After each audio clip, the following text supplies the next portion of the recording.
الکیس من دان نفسہ وعمل لما بعد الموت، عقل مند اور سمجھدار وہ شخص ہے کہ جو اپنی خواہش نفس پر غلبہ حاصل کر لے، اپنے خواہش نفس کو قابو میں لے لے، وعمل لما بعد الموت، اور مرنے کے بعد کی زندگی کے لیے عمل کرے۔ والعاجز من اتبع نفسه وهواها تمنى على اللہ، اور ناسمجھ اور کمزور وہ شخص ہے کہ جو اپنی خواہش نفس کی پیروی کرنے لگے، اپنی خواہش نفس کا پیروکار ہو جائے اور اس کی خواہش نفس اس پر غلبہ حاصل کر لے۔ محترم معزز مسلمان اور بہنوں، فکر آخرت ایک ایسی چیز ہے جو تمام خرابیوں کا ایک بہترین علاج ہے۔ اپنے آخری وقت موت کو اور موت کے بعد کے مراحل جن پر صاحب ایمان کا اعتقاد ہے، یقین ہے کہ مرنے کے بعد بعث بعد الموت، مرنے کے بعد کی بھی ایک زندگی ہے اور وہی حقیقی اور دائمی زندگی ہے۔ جو اس میں فلاح یافتہ ہے وہ یقیناً حقیقی فلاح یافتہ ہے، اور جو اس میں ناکام و خاسر رہا وہ در حقیقت اس نے نقصان اٹھایا اور بہت نقصان اٹھایا۔ مرنے کے بعد کی زندگی اور ما بعد الموت کے مراحل پر یقین تو ہر صاحب ایمان کا ہے، مگر یہ یقین جب یقین کامل ہوتا ہے اور جب یہ عمل کی صورت میں ظاہر ہوتا ہے اور اللہ تعالیٰ کے حضور پیشی اور حساب کا معاملہ، جب اس پر انسان غور و فکر صحیح معنوں میں شروع کرتا ہے تو اسے یہ دنیاوی زندگی کے وہ معاملات اور وہ سارے امور جو اللہ رب العزت کو ناراض کرنے والے ہیں ان کو بحیثیت نظر آنے لگتے ہیں، اس پر حقیقت منکشف ہو جاتی ہے۔ وہ سمجھ لیتا ہے کہ یہ سب کچھ ایسا ہی ہے جیسے ساحل سمندر پر گھروندے بنائے جائیں۔ ساحل سمندر پر کبھی آپ نے اور ہم نے چھوٹے بچوں کو کھیلتے ہوئے دیکھا ہو کہ وہ دریا یا سمندر کے کنارے گیلی مٹی سے گھروندے بناتے ہیں، یعنی مٹی کے گھر بناتے ہیں جیسا کہ بچے عام طور پر کھیلتے ہیں۔ بس وہ ایک عارضی گھروندے ہوتے ہیں، عارضی گھر ہوتے ہیں، لیکن وہ دن کے ایک پہر تک بھی قائم نہیں رہ سکتے کہ سمندر کی موجیں یا دریا کی لہریں جب رخ بدلتی ہیں اور آگے کی طرف آنا شروع کرتی ہیں اور پیش قدمی کرتی ہیں تو سمندر کی موجیں یا دریا کی لہریں ان بنے ہوئے گھروندوں کو، بچوں کے بنائے ہوئے ان گیلی مٹی کے گھروں کو تہس نہس کر دیتے ہیں۔ ساری زمین برابر ہو جاتی ہے، پتہ بھی نہیں چلتا کہ یہ گھروندے کہاں گئے۔ تو آخرت کی دائمی زندگی کے مقابلے میں ہماری زندگی کی خواہشات کی گھروندے اور ہماری زندگی کی خواہشات کی یہ عمارتیں ان بچوں کے بنائے ہوئے گھروندوں سے بھی زیادہ کمزور ہوتی ہیں کہ جیسے ہی موت آتی ہے تو سب ختم ہو جاتا ہے اور کچھ بھی باقی نہیں رہتا۔ محترم معزز مسلمان اور بہنوں، انسان بعض دفعہ سمجھتا ہے کہ شاید میری وجہ سے سارا نظام چل رہا ہے، میری وجہ سے کائنات کا نظام چل رہا ہے، میری وجہ سے یہ سارے معاملات چل رہے ہیں، اور اگر میں نہ ہوا تو یہ سب کچھ بے ترتیبہ سا ہو جائے گا اور اس میں اتنا خلا آئے گا کہ یہ ساری چیزیں نہیں ہو سکیں گی. لیکن یہ ہمارا آپ کا وہم ہوتا ہے. کئی لوگ بڑی تمکنت والے، بڑی سطوت والے، بڑی تدبیر والے، بڑی شان و شوقت والے، جو اپنے آپ کو بہت زیادہ اہم سمجھتے رہے، جب وہ اس دار فانی سے دار آخرت کی طرف منتقل ہوئے تو ایسا نہیں ہوا کہ کائنات کا نظام رک گیا ہو یا لوگوں کے امور اور معاملات اس طرح متاثر ہوئے ہوں کہ بالکل معطل ہو کر رہ گئے ہوں. ایسا نہیں ہوا. اللہ پاک کا نظام قدرت ہے، ساری چیزیں وہی چلاتا ہے. مسبب الاسباب بھی وہی ہے، اسباب کا مالک بھی وہی ہے اور مسببات کا مالک بھی وہی ہے. اگر کائنات کا نظام رکتا اور لوگوں کے نظام اور امور معطل ہوتے تو پھر حضور سید الانبیاء، امام الانبیاء، فخر الانبیاء، اللہ تعالیٰ کے حبیب و محبوب، رسولوں کے آقا، رسولوں کے سردار، انبیاء کے آقا و مولا، باعث تخلیق کائنات، باعث تخلیق ارض و سما، حضور سید الانبیاء صلی اللہ علیہ وسلم کے ظاہری وصال مبارک پر کائنات کا نظام معطل ہو جاتا. لیکن آپ اور ہم جانتے ہیں کہ صحابہ کرام اور اہل بیت اطہار علیہم رضوان بہت پریشان ہوئے آپ صلی اللہ علیہ وسلم کے وصال مبارک پر، اور زندگی کے باقی حصے میں ان کے لیے یہ غم ہمیشہ تر و تازہ ہی رہا، اور آپ صلی اللہ علیہ وسلم کے فراق اور جدائی میں وہ بہت پریشان ہوئے، اور ان کے لیے یہ زندگی کا مزہ نہ رہا. لیکن اس کے باوجود نظام کائنات تو چلتا رہا. اسلام کو ترقی ملی، حضور کی نسبت اور وسیلے سے صحابہ کرام نے، اہل بیت اطہار علیہم رضوان نے اسلام کے اس درخت کو جو حضور پاک نے لگایا تھا اس کو مزید پروان چڑھایا. حضور کی نسبت سے اس کو مزید پھلنے پھولنے کا سامان فراہم کیا، اور اسلام طول و عرض میں پھیلتا ہی چلا گیا، اور اس کی حدیں وسیع سے وسیع تر ہوتی گئیں، اور روئے زمین پر اسلام پھیل گیا. اس کا مطلب یہ ہوا کہ ہمارے آپ کی اس دنیا سے جانے سے کچھ بھی فرق نہیں پڑے گا. جب فرق نہیں پڑے گا تو ہمیں خام خواہ اس وہم میں مبتلا ہونے کی ضرورت نہیں ہے کہ مجھے دنیا کے لیے زیادہ کرنا چاہیے، اس لیے کہ میرے بعد سب کچھ معطل ہو جائے گا، یا میری نہ ہونے کی وجہ سے لوگ بہت تکلیف میں آ جائیں گے. ہمیں اپنی آخرت کو بنانے کی کوشش کرنی چاہیے، اپنے آخرت کے امور کو بہتر بنانے کی کوشش کرنی چاہیے، اس لیے کہ جس جہان کی طرف ہم منتقل ہونے جا رہے ہیں وہاں ہر انسان کی اپنی سعی اور کوشش دیکھی جائے گی. اللہ پاک کا ارشاد ہے وَلَيْسَ لِلْإِنسَانِ إِلَّا مَا سَعَى، انسان کے لیے آخرت میں وہی ہوگا جو اس نے کوشش کی.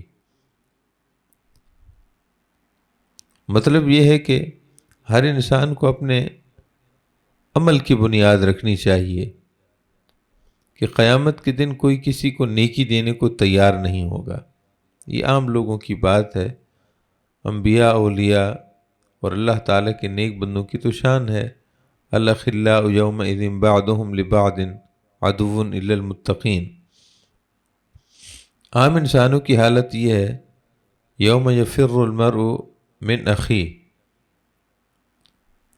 انسان اپنے بھائی سے بھی فرار اختیار کرے گا، کہیں نیکی نہ دینی پڑ جائے، کہیں دوسرے کو نیکی کی ضرورت ہو اور وہ مجھ سے نیکی نہ مانگ لے.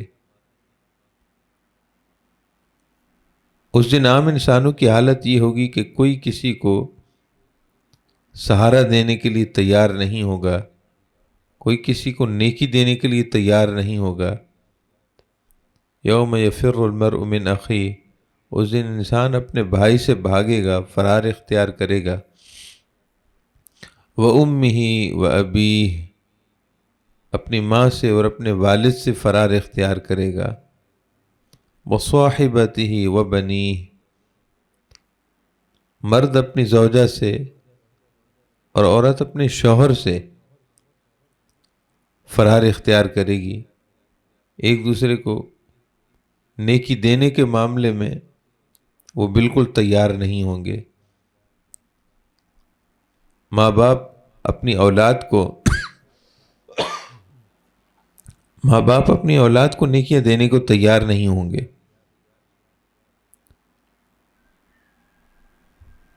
ایسے ہی قرآن پاک کی دیگر آیات میں بھی ہے۔ تو اس دن کے لیے کہ جب عام انسانوں میں کوئی کسی کا نہیں ہوگا، اس دن کے لیے کوشش کرنی ہے۔ وَأَلَّيْسَ لِلْإِنسَانِ إِلَّا مَا سَعَىٰ، دوسروں کی کوششوں پر یا دوسروں کے ساتھ تعلق داری پر ہمیں بھروسہ نہیں کرنا چاہیے کہ یہاں پڑوسی اچھا ہے تو وہاں بھی اچھا ہو جائے گا، یہاں رشتہ دار اگر مہربان ہے تو وہاں بھی مہربان ہوں گے، یہاں اگر اعزا و اقربا اور دوستیاں اور رواداریاں زیادہ ہیں، کام چل جاتے ہیں، لوگوں کے ساتھ تعلق ہیں، تو یہ تعلق وہاں کام آ جائیں گے۔ عام دنیا دار لوگوں کے تعلقات وہ دنیا کی حد تک ہیں، آخرت میں یہ دنیا داری کے تعلقات منقطع ہو جائیں گے۔ اللہ والوں کی شان بہت بڑی ہے، انبیاء و صدیقین، شہداء و صالحین، کبار اولیاء اللہ تعالیٰ کے محبوب اور پیارے ہیں، ان کی شان بڑی ہے، ان کی نسبتیں تو دنیا میں بھی کام آتی ہیں اور یقیناً بالیقین آخرت میں بھی کام آئیں گی، کیونکہ ان کے ساتھ ہمارے تعلق اور دوستیاں وہ دنیاوی غرض و غایت کے لیے نہیں ہیں بلکہ اللہ کے لیے ہیں، اور جو چیز اللہ کے لیے ہوتی ہے وہ دائمی ہوتی ہے۔ یہ بات سمجھنے اور سننے اور یاد رکھنے والی ہے کہ جس تعلق کی بنیاد للہیت پر ہو وہ تعلق اللہ کا تعلق ہے، اگرچہ بندوں سے ہو۔ جس تعلق کی بنیاد اللہ کی رضا کے لیے ہو، اللہ کے بندوں سے، اللہ تعالیٰ کے نبیوں سے محبت اللہ کے لیے ہوتی ہے، حضور کے پیارے اہل بیت سے محبت وہ اللہ کی رضا کے لیے ہے، اس لیے کہ وہ اللہ کے حبیب و محبوب کے اہل بیت ہیں۔ ایسے ہی صحابہ اکرام سے محبت، تابعین سے محبت اس لیے ہے کہ وہ اللہ تعالیٰ کے حبیب و محبوب صلی اللہ علیہ وسلم کے صحابہ و تابعین ہیں، اور اللہ تعالیٰ کے حبیب و محبوب صلی اللہ علیہ وسلم اللہ کے رسول ہیں۔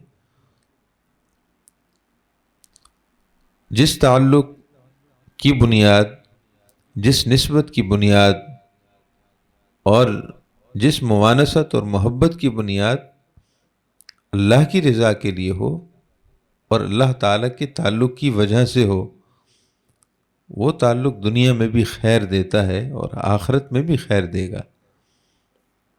حدیث پاک میں تو یہاں تک آیا ہے کہ بروز محشر ایک شخص اللہ تعالیٰ کے نیک بندے کے دامن سے وابستہ ہو جائے گا، لپٹ جائے گا اور عرض کرے گا کہ حضور، دنیا میں نے آپ کی خدمت کی تھی، میں نے آپ کو وضو کے لیے پانی فراہم کیا تھا، آپ کو یاد ہے؟ کوئی عرض کرے گا کہ میں نے آپ کی فلاں خدمت سر انجام دی تھی، آپ کو وہ دنیا کا تعلق یاد ہے؟ میں نے سب کچھ اللہ کی رضا کے لیے کہ آپ اللہ کے دوست سے اس لیے کیا تھا۔ حدیث پاک میں ہے کہ وہ اللہ کا نیک بندہ جو اللہ تعالیٰ کی رحمت کے سائے میں ہوگا، جبکہ دیگر اہل محشر میدان محشر کی تپتی ہوئی زمین، گرما دینے والی زمین اور سوا نیزے پر موجود سورج کی حدت اور گرمائش کی وجہ سے جسم تپ رہے ہوں گے، جسم حدت کی وجہ سے پسینے سے تر بتر ہوں گے، پسینہ جسم سے بہے گا اور اتنا بہے گا کہ کسی کا پسینہ جمع ہو کر اس کی ایڑیوں تک، کسی کا اس کے گھٹنوں تک، کسی کا اس کی کمر تک، کسی کا سینے اور کسی کا سر سے بھی اوپر ہوگا، اور وہ پسینے میں ڈبکیاں لے گا۔ یہ حدیث پاک کا مضمون ہے۔ آپ صلی اللہ علیہ وسلم نے آخری جملہ ارشاد فرماتے ہوئے اپنے ہاتھ مبارک کو اپنے سر اقدس کے اوپر پھیرا کہ کسی کا پسینہ اس کے سر کے اوپر ہوگا۔ دنیا داری والے تعلقات یوم یفر المرء من اخیہ و امہ کی نظر ہو جائیں گے، جبکہ اللہ کے دوستوں سے، اللہ کے پیاروں سے، انبیاء و صدیقین و شہداء و صالحین سے جو تعلق، جو محبتیں، جو نسبتیں دنیا میں قائم تھیں وہ آخرت میں بھی قائم رہیں گی۔ یہ دوستیاں اور یہ محبتیں، یہ رفاقتیں، یہ صحبتیں، یہ نسبتیں ختم ہونے والی نہیں ہیں، بلکہ ان نسبتوں کا اصل کمال تو آخرت میں ظاہر ہوگا۔ ان نسبتوں کی اصل منفیت تو آخرت میں ظاہر ہوگی، ان نسبتوں کی اصل خیر و برکت تو آخرت میں ملنے والی ہے۔ ہاں، دنیا داری والے تعلق وہ دنیا کی حد تک ہیں، ان کا آگے کوئی اثر نہیں ہے۔ محترم معزز مسلمان اور بہنوں، بات یہ ہو رہی ہے کہ جس کل کے لیے کہ جس کل عام لوگوں میں سے کوئی کسی کے کام نہیں آئے گا، اس کل کے لیے کچھ آج کرنا ہے۔ اس کل کے لیے کہ جب ہم اللہ تعالیٰ کی بارگاہ میں پیش ہوں گے اور عام دنیا دار لوگ کوئی ساتھ نہیں دیں گے، اس کل کے لیے آج کچھ کرنا ہے۔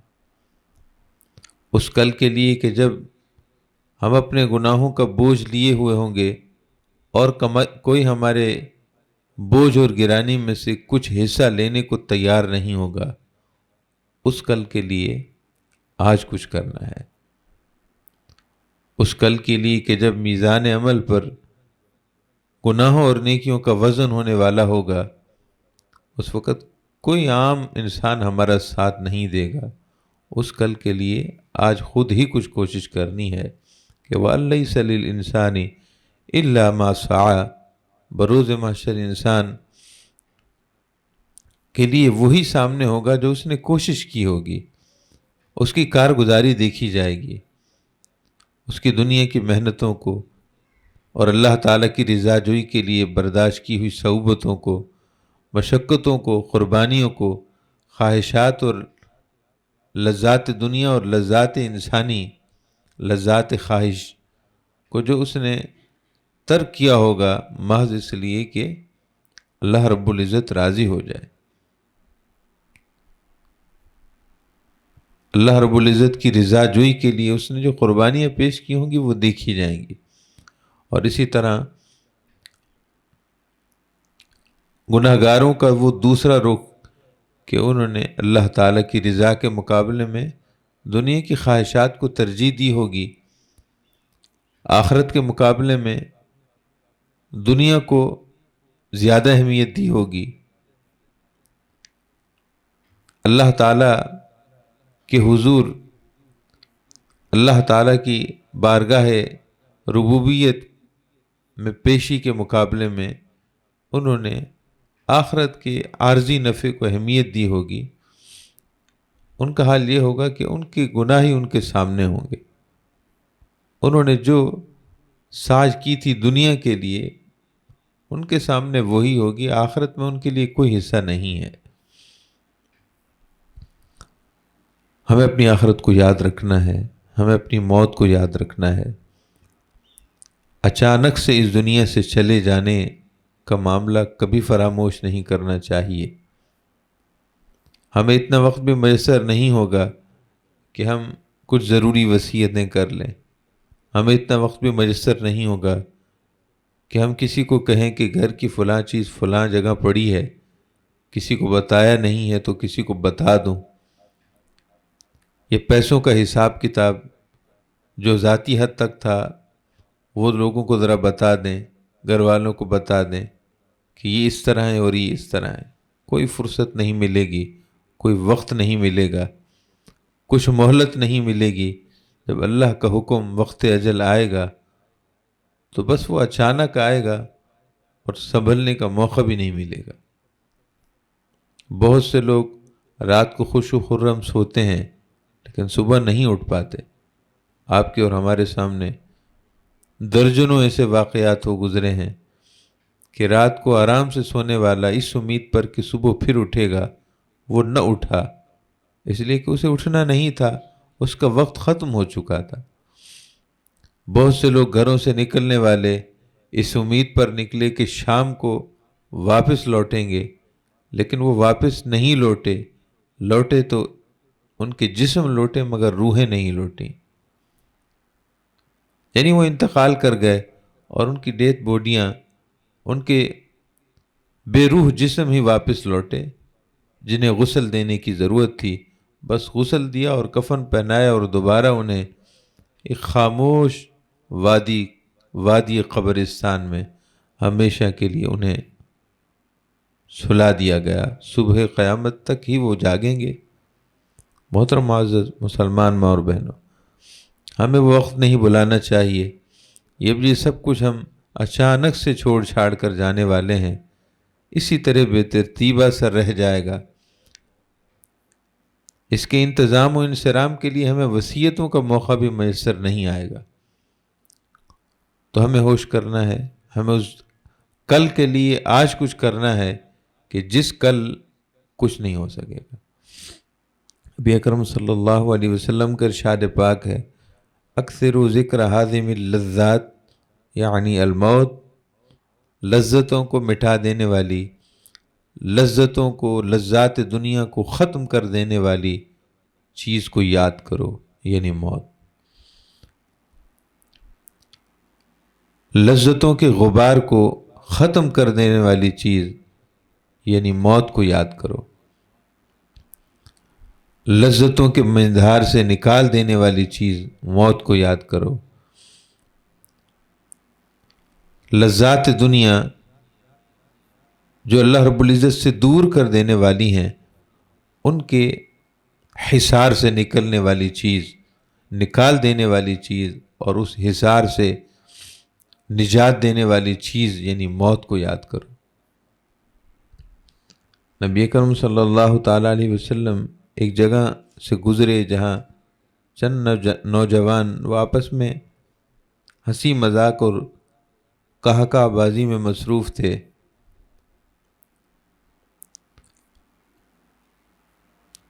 تو آپ نے انہیں دیکھا، مر بمجلس وہم یضحکون، آپ ایک جگہ سے گزرے، وہاں لوگ دنیا کی طرف مائل اور آخرت سے آپ کو غافل نظر آئے، جو آپس میں ہنس رہے تھے اور قہقہے لگا رہے تھے. آپ نے ارشاد فرمایا کہ اکثر ذکر حازم اللذات احسبہ، اکثر ذکر حازم اللذات، ارشاد فرمایا کہ لذتوں کی جھوٹی عمارت کو منہدم کر دینے والی اور گرا دینے والی چیز کا ذکر کرو، یعنی موت کا ذکر کرو. راوی کہتے ہیں کہ مجھے گمان ہے کہ حضور نے یہ ارشاد فرمایا، یہ بھی ارشاد فرمایا، فَإِنَّهُ مَا ذَكَرَهُ أَحْدٌ فِي ضَيْقٍ مِنَ الْعَيْشِ إِلَّا وَسَّعَهُ، جس کسی نے دنیا کی عیش اور آسانی کی حالت میں اس تنگی والے مقام کو یعنی قبر کو یاد کیا، یاد رکھا، تو اللہ تعالیٰ اس کی قبر کو اس کے لیے کشادہ فرما دے گا. وَلَا فِي سِعَةٍ إِلَّا ضَيَّقَهُ عَلَيْهِ، اور جس کسی نے وسعت والی اس زندگی میں اپنے اس تنگی والے گھر قبر کو بھلا دیا تو قبر کا گھر اس کے لیے تنگ ہو جائے گا. سیدنا ابو سعید خدری رضی اللہ تعالیٰ عنہ سے روایت ہے، آپ صلی اللہ تعالیٰ علیہ وسلم کچھ لوگوں کے قریب سے گزرے جو آپس میں دنیا داری کی باتوں میں مصروف تھے. دنیا داری کی باتیں جو انہیں یاد آخرت اور ذکر الہی سے غافل کیے ہوئے تھی، آپ نے جب ان کو ملاحظہ فرمایا تو آپ نے یہ نصیحتیں ارشاد فرمائیں. اما انکم لو اکثرتم ذکر ہاضم اللذات، بے شک تمہیں چاہیے کہ لذتوں کو مٹا دینے والی چیز کا بکثرت ذکر کرو، یعنی موت کا ذکر کرو. اشغلکم اما ارا، جن کاموں میں تم مصروف ہو ان سے وہ چیز تمہیں نجات دے دے گی. دنیاوی جھوٹی دلچسپیوں سے موت کی یاد تمہیں نجات دے دے گی.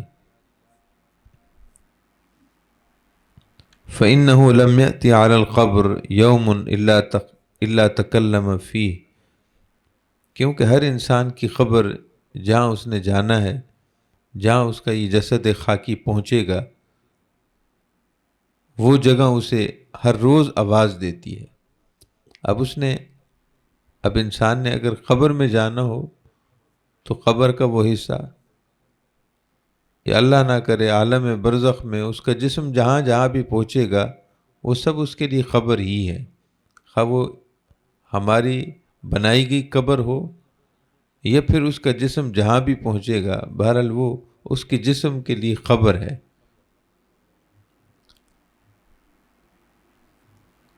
کیونکہ ہر روز قبر یہ ندا دیتی ہے، اعلان کرتی ہے، انا بیت الغربہ، میں ایک بے وطن والا گھر ہوں. انا بیت الغربہ، میں وہ گھر ہوں جو ایک پردیسی انسان کا گھر ہوتا ہے. وانا بیت الوحدہ، میں تنہائی کا گھر ہوں. وانا بیت التراب، میں مٹی کا گھر ہوں. وانا بیت الدود، میں کیڑے مکوڑوں کا گھر ہوں.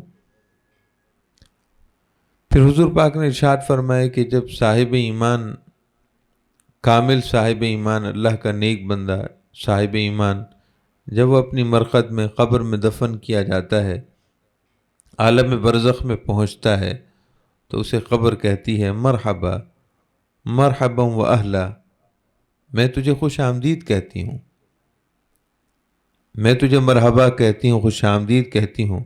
اور زمین پر جتنے لوگ چل رہے ہیں ان میں سے اگر سب سے زیادہ مجھے کسی سے محبت ہے تو اے آنے والے وہ تیری ذات ہے، مجھے تجھ سے بہت محبت ہے. اور وہ کہتی ہے کہ فَسَتَرَا صَنِيعَ بِكَ، ابھی تجھے معلوم ہو جائے گا کہ میں تیرے لیے کتنا راحت اور آرام کا گھر ہوں. تو نے دنیا میں اتنا سکون نہیں پایا ہوگا جتنا کہ تو یہاں سکون پائے گا. قبر کو اہل ایمان کے لیے، اہل ایمان جو نیک بندے ہوں ان کے لیے قبر کو احادیث طیبہ میں ماں کی گود سے مثال دی گئی ہے. کیونکہ جیسے انسان کا سب سے زیادہ قریبی تعلق عام رشتہ داروں میں ماں سے ہوتا ہے، بالکل ایسے ہی ہر انسان کی جو اصل ہے وہ مٹی ہے. منہا خلقناکم، اللہ پاک نے ہمیں اسی مٹی سے پیدا کیا ہے، یعنی ہمارا جو مادہ تخلیق ہے جس سے ہمارا جسم خاکی بنا ہے وہ مٹی ہے. سیدنا آدم علیہ نبینا وعلیہ السلام کی تخلیق کا ذکر اللہ پاک نے اس طرح فرمایا ہے کہ ہم نے انہیں مٹی سے پیدا کیا، پانی ملی مٹی سے جس کو گارا کہتے ہیں، ہم نے اس سے پیدا کیا ہے. تو ہمارا مادہ تخلیق مٹی ہے، ہم اسی سے پیدا ہوئے ہیں اور اسی میں جائیں گے. تو جنہوں نے اپنی حقیقت یاد رکھی ان کے لیے ان کی قبر اور عالم برزخ وہ ماں کی گود کی طرح بلکہ اس سے بھی زیادہ پرسکون ہوگا. حدیث پاک میں ہے کہ عالم برزخ میں وہ قبر کا حصہ کہتا ہے اس صاحب ایمان کو جس نے اپنے ایمان کو ایمان کامل رکھا، یعنی نیک عمل بھی کیے. مرحبا و اہلا، خوش آمدید، ابھی تجھے معلوم ہو جائے گا کہ میں تیرے ساتھ کیا برتاؤ کرتی ہوں، یعنی تجھے کیا سکون اور راحت دیتی ہوں۔ بس اس کے بعد کیا ہوتا ہے، حدیث پاک کے لفظ یہ ہیں کہ فَيَتَّسِعُ لَهُ مَدَّ بَصَرِهِ، اس کی قبر جو بظاہر اس کے قد و قامت کی جتنی ہی تھی، یعنی لمبائی اس کے قد و قامت جتنی تھی، اور چوڑائی بھی بمشکل اتنی ہی تھی کہ اسے وہاں رکھا گیا، مگر وہ پھر اس طرح نہیں رہتی۔ جہاں تک اس صاحب قبر، اس انسان کی جہاں تک نظر کام کرتی ہے، وہاں تک اس کی قبر کو کشادہ اور وسیع کر دیا جاتا ہے۔ اور یہ صرف ایک جانب سے نہیں ہوتا بلکہ چاروں جہتوں سے ہوتا ہے، یعنی اس کے سر کی جانب سے بھی، اور پاؤں کی جانب سے، اور دائیں طرف اور بائیں طرف اس کی قبر 70 گز لمبی اور چوڑی کر دی جاتی ہے، وسیع و عریض ہو جاتی ہے۔ آپ اندازہ فرمائیے کہ اتنے تو وسیع ہمارے ہاں گھروں کے کمرے بھی نہیں ہوتے کہ جتنی وسیع اس کی قبر ہوگی۔ اصل میں وہ قبر رہتی ہی نہیں ہے، وہ جنت کا باغ بن جاتی ہے۔ وہ اوپر سے دکھنے میں قبر ہے، مگر عالم برزخ کا معاملہ ہی کچھ اور ہے۔ وہ قبر قبر نہیں رہتی، وہ قبر ایک جنتی گھر بن جاتی ہے۔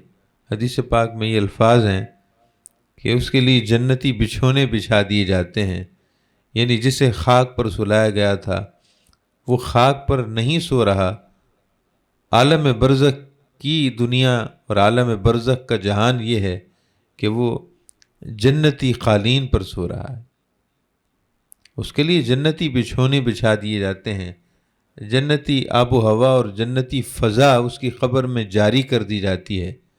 دائیں طرف سے جنت کی کھڑکی اور در جنت، باب جنت کھول دیا جاتا ہے، جہاں سے جنتی نعمتیں اس کی قبر کو اپنا حصہ بنا لیتی ہیں۔ اور وہ حدیث پاک ہے کہ صاحب ایمان کی قبر وہ جنت کے باغوں میں سے باغ ہوتی ہے، جنت کے باغیچوں میں سے ایک باغیچہ ہوتی ہے۔ اور یہ سب عالم غیب کی چیزیں ہیں، ایسا نہیں ہے کہ ان کو عام انسان دیکھ سکے، عام انسان نہیں دیکھ سکتا، عالم برزخ کا معاملہ ہے، لہذا عالم برزخ میں پہنچ کر ہی یہ چیزیں نظر آئیں گی، اس دنیا میں نظر نہیں آ سکتی۔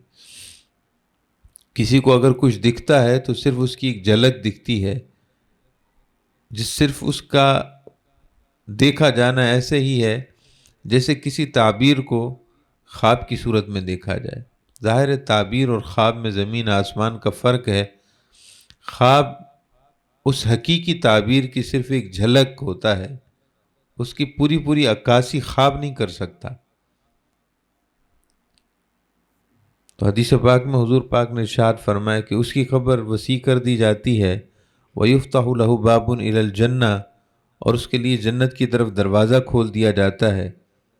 اور اس کے برعکس جو فاجر اور کافر ہو، کافر ہے اور فاجر ہے، مطلب یہ ہے کہ ایمان لا کر اس نے ایمان کی لاج نہیں رکھی بلکہ گناہ اور بدکاریاں اور فسق و فجور کرتا رہا، جب وہ قبر میں جاتا ہے، عالم برزخ میں پہنچتا ہے، تو قبر کہتی ہے کہ لا مرحبا ولا اہلا، میری طرف سے تیرے لیے کوئی سکون کی بات نہیں ہے، میری طرف سے تیرے لیے کوئی آرام اور خیر کی بات نہیں ہے، اور تجھے عنقریب معلوم ہو جائے گا کہ میں تیرے ساتھ کیا کرتی ہوں۔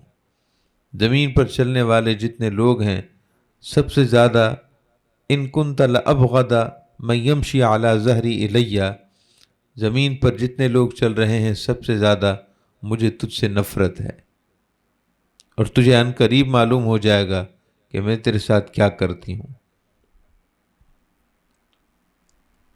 اور حدیث پاک کا جو آگے کا حصہ ہے اس میں سے صرف آپ اتنا سننے کی سکت رکھتے ہیں، باقی مضمون ہم چھوڑ رہے ہیں۔ حضور پاک نے ارشاد فرمایا کہ فَيَلْتَئِمُ عَلَيْهِ حَتَّى يَلْتَقِي عَلَيْهِ، وہ قبر جس کی چوڑائی صرف اتنی ہی تھی کہ اس کا جسم سما جاتا، لیکن وہ دائیں اور بائیں طرف کی دیواریں وہ ایک دوسرے کے قریب آتی ہیں اور ایک دوسرے کے ساتھ مل جاتی ہیں، حتیٰ کہ اس کافر یا اس فاسق و فاجر کی دائیں طرف کی پسلیاں بائیں پسلیوں میں اور بائیں طرف کی پسلیاں دائیں پسلیوں میں آپس میں پیوست ہو جاتی ہیں۔ اس کا جسم قبر کی دونوں دیواروں اور عالم برزخ کے اس حصے کی دونوں دیواروں کے درمیان وہ پس کر رہ جاتا ہے۔ حضور نبی اکرم صلی اللہ تعالیٰ علیہ وسلم سے ایک صحابی نے پوچھا تھا، انصاری صحابی تھے،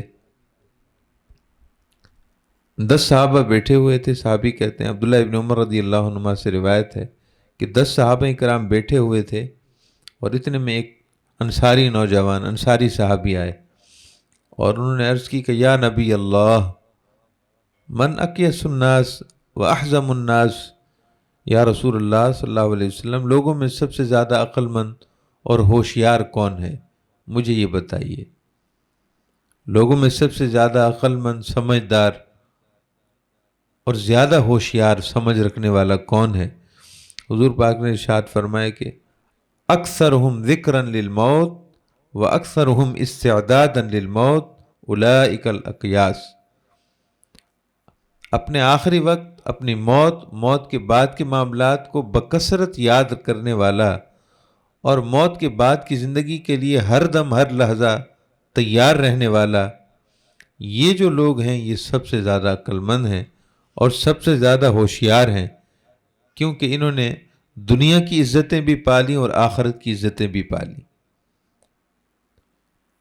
یہ دنیا کی عزتوں اور کرامتوں کو بھی حاصل کر لیتے ہیں اور آخرت کا دائمی نفع بھی پا لیتے ہیں، جو اپنا آخری وقت نہیں بلاتے۔ حضور نبی اکرم صلی اللہ تعالیٰ علیہ وسلم کی بارگاہ میں صحابہ کرام حاضر تھے اور کسی کے بارے میں ذکر ہوا اور صحابہ کرام اس کی تعریف کرنے لگے کہ وہ بہت اچھا ہے اور بہت نیک نمازی ہے، بہت صالح ہے، یثنون علیہ ویذکرون من عبادتہ، صحابہ کرام اس کی تعریف کرنے لگے، اس کی عبادت کا ذکر کرنے لگے۔ آپ صلی اللہ علیہ وسلم خاموش رہے، ورسول اللہ صلی اللہ علیہ وسلم ساکت، آپ خاموشی سے سنتے رہے، آپ نے اس پر کوئی اظہار خیال نہیں فرمایا۔ جب صحابہ کرام خاموش ہو گئے، اس کی نیکی اور عبادت کا چرچا کرنے کے بعد صحابہ کرام خاموش ہوئے تو آپ صلی اللہ علیہ وسلم نے ارشاد فرمایا کہ هل كان يكثر ذکر الموت، میرے صحابہ وہ اپنی موت کو یاد کرتا ہے، وہ اپنے آخری وقت کو یاد کرتا ہے؟ صحابہ کرام نے عرض کی کہ لا، جی نہیں، اس سے ہم نے اپنی آخری وقت کا ذکر نہیں سنا، وہ موت اور آخرت کو تو یاد نہیں کرتا، بظاہر عبادات میں ضرور ہے مگر اپنی موت اور آخری وقت کو یاد نہیں کرتا۔ تو آپ صلی اللہ علیہ وسلم نے ارشاد فرمایا کہ فَهَلْ كَانَ يَدَعُ كَثِيرًا مِمَّا يَشْتَهِي، جب وہ موت کو بکثرت یاد نہیں کرتا تو اس نے اپنی شہوتوں کو کیسے چھوڑا ہوگا؟ اس نے اپنی ان رغبتوں کو جو اللہ رب العزت کو ناراض کرنے والی ہیں، ان رغبتوں سے وہ کیسے نجات پایا ہوگا؟ ان رغبتوں سے اس کی خلاصی کیسے ہوئی ہوگی؟ ان رغبتوں سے اس کی جان کیسے چھوٹی ہوگی؟ حالانکہ جو جان چھڑانے والی چیز ہے وہ تو موت ہے، اس کا تو اس نے ذکر نہیں کیا، اپنی آخرت کو تو اس نے یاد نہیں کیا، اپنے آخری وقت کو تو اس نے یاد نہیں کیا، تو وہ اپنی لذات انسانی اور خواہش نفسانی کو اس نے کیسے چھوڑا ہوگا؟ تو اس سے متعلق اور بھی حدیث ہیں، آخر میں یہ حدیث پاک سماعت فرما لیجئے۔ آپ صلی اللہ علیہ وسلم کی خدمت میں صحابہ کرام حاضر ہیں، حضرت براء ابن عازب رضی اللہ عنہ راوی ہیں، وہ فرماتے ہیں کہ کننا مع رسول اللہ صلی اللہ علیہ وسلم فی جنازت، ہم کسی میت میں جنازے میں شریک تھے اور حضور کی معیت میں تھے، حضور بھی ہمارے ساتھ تھے۔ جب تدفین ہو گئی تو تدفین ہونے کے بعد قبر بن گئی، تدفین ہو گئی تو آپ صلی اللہ علیہ وسلم قبر کے کنارے آپ تشریف فرما تھے اور آپ رو رہے تھے، قبر کے کنارے حضور بیٹھے ہیں اور رو رہے ہیں اور آپ کی مبارک آنکھوں سے آنسو گر رہے ہیں۔ فبکا حتی بل الثری، اور آنکھوں سے مسلسل اس طرح آنسو بہہ رہے ہیں کہ جہاں مسلسل آنسو زمین پر پڑ رہے ہیں، زمین پر تشریف لا رہے ہیں آنسو، وہ زمین کا حصہ تر ہو گیا، آنسوؤں سے زمین کا وہ حصہ تر ہو گیا۔ اس قدر آپ کی مقدس آنسوؤں سے آنسو بہہ کر زمین پر آئے۔ پھر آپ صلی اللہ علیہ وسلم صحابہ کرام کی طرف متوجہ ہوئے اور ارشاد فرمایا، یا اخوانی، اے میرے بھائیو، لمثل ھذا فاعدوا، اس جگہ کے لیے تیاری کرو، لمثل ھذا فاعدوا، اس جگہ کے لیے اور اس جیسے معاملات جو اس کے بعد پیش آنے والے ہیں ان کے لیے تیار ہو جاؤ، ان کے لیے کمر بستہ ہو جاؤ، ان کے لیے اثاثہ تیار کر لو، وہاں جو چیزیں کام آنے والی ہیں ان کا بندوبست کر لو۔ اللہ تعالیٰ ہمیں یہ بندوبست کرنے کی خاص توفیق عطا فرمائے۔ اللہ تعالیٰ اپنے نیک بندوں کا واسطہ ہم سب کو نیک بنا دے، صالح بنا دے۔ اللہ تعالیٰ ہمیں پرہیزگاری اور تقوی عطا فرمائے۔ اللہ تعالیٰ دنیا کے دام فریب سے ہمیں خلاصی عطا فرمائے۔ اللہ تعالیٰ ہمیں خواہشات نفسانی اور لذات نفسانی کے جال سے اللہ تعالیٰ ہمیں رہائی عطا فرمائے۔ اللہ تعالیٰ ہم سب کا حامی و ناصر ہو۔